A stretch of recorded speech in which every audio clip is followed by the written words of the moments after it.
have to make sure that there's nothing that might make me fall down because Apocalypse is my favorite nickname for myself.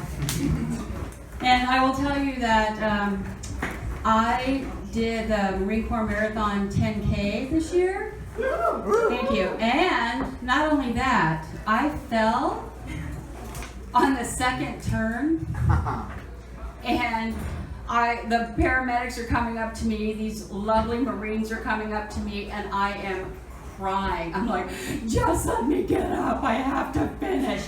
And I had to finish, like, what was it, like 5.9 miles to go. And they're like, are you sure? What's your level of consciousness? I'm like, look, I'm a fucking former paramedic. I can do it. Just please, I can't stop. I have to go, because I've taken 100 steps by that point. And they're like, okay, we're going to let you go. I'm like, thank you so much. So I get up, and then I'm like doing my journal, which is this, the whole time.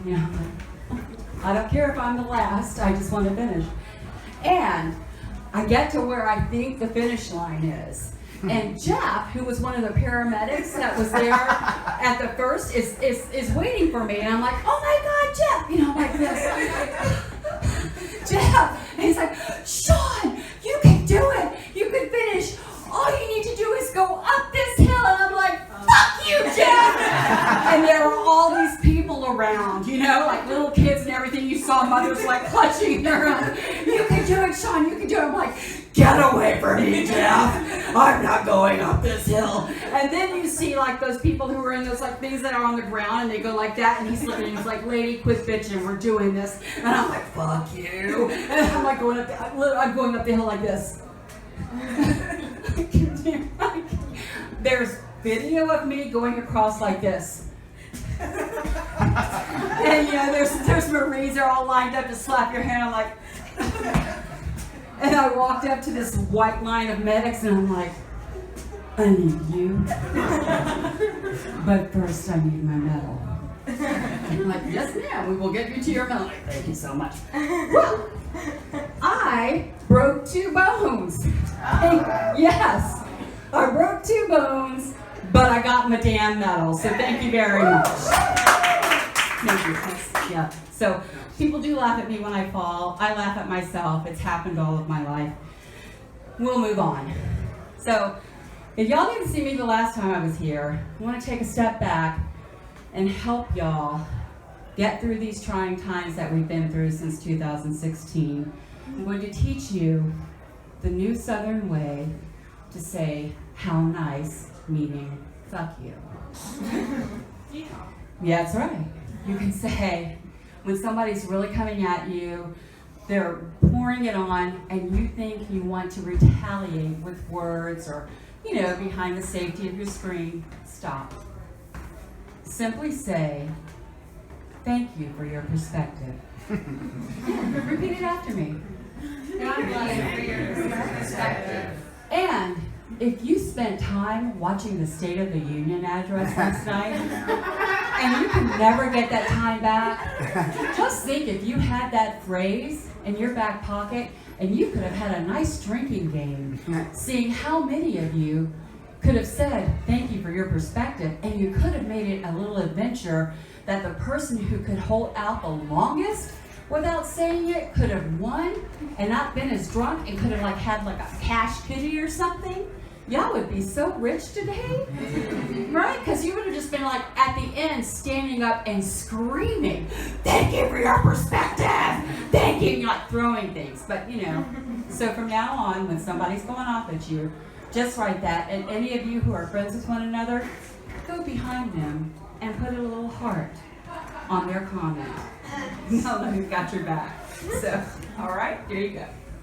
Now, those of you who were here last time saw me, I also told y'all that there would come a time when I would let you know why I'm afraid of sex toys. That time has come. But first, I'm going to tell you about my one and only erotic dream. Only one? Only one. I know. As a former professional dominatrix who's had some adventures, that's sad, isn't it? It gets sadder. My one and only erotic dream involves none other than Sir Patrick Stewart. Oh. Right? Bald is sexy. I don't care what gender you are, how you identify, bald is sexy. So, I was going to some event. I lived in the mountains by the ocean in California. This is my dream. I lived in a nice little mansion. I had a terracotta driveway. Sir Patrick Stewart was coming to pick me up. I come out of my door. I'm wearing this long ball gown of pink taffeta. Yes. Sir Patrick Stewart exits the vehicle, opens my door, and says, "Get into the Pontiac Grand Dam." I did. He shut the door and whisked me away. That was my dream. I woke up and I was laughing and crying. I thought, okay, I know he's doing adverts for Pontiac Grand Dam right now, and I don't know whether to laugh or cry, and I'm wearing pink taffeta? Never. So yeah, that's my only dream. I know. So you want to send some good vibes, you can go ahead and try, but I don't know. It's, I'm going to be 56 this year, so, I don't know if that's going to help me any. I think that probably I just live too much in the moment, so maybe fairy tales and dreams do come true, so take that what you will, I am a fantasy maker. That's all I'm saying. Okay. Yes, thanks so much. All right, somebody got it. All right. I am afraid of sex toys for two reasons. One would have been enough, but then there was a follow-up a few years later. I finally thought, okay, everybody's making fun of me. I'm afraid of sex toys. This one purple dildo looks kind of interesting. Purple's my favorite color. And there's these little silver bullets attached to it. That'll be awesome, because I like clitoral stimulation. Yeah, right? I mean, there's all different types. So it comes in the mail, and at that time I had roommates, and my roommates were giggling because, of course, it comes in a brown paper bag, and what else comes in a brown paper bag, And they're like, "Oh, Shawn's got." I'm like, "Shut up." Anyway, they live, like my bedroom was right above their bedroom, so I always had to wait till they were gone. It was a warm June summer. My windows were cracked. I decided to knock off work early and knock off one. The purple dildo at this point had long been gone because, ew, I'm not a germaphobe, but it was kind of sticky, and I kept thinking, no. So it went flying. I don't know what happened to it. Probably one of the animals had it as a, toy. Its own, but not that way. But. So anyway, I'm enjoying the bullet. I'm thinking, oh yeah, this is pretty cool. All of a sudden, I hear one of my roommates get home early too. And I'm like, oh shit, I have to stop this. I'm trying to turn off the little machine. It won't turn off. No matter what I do, I can't get the little buttons to work. I know, right? Anyway, so I take out one battery. It doesn't turn off. It's still going.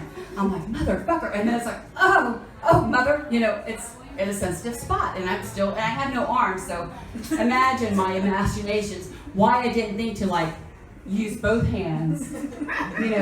I don't know. Pleasure, whatever.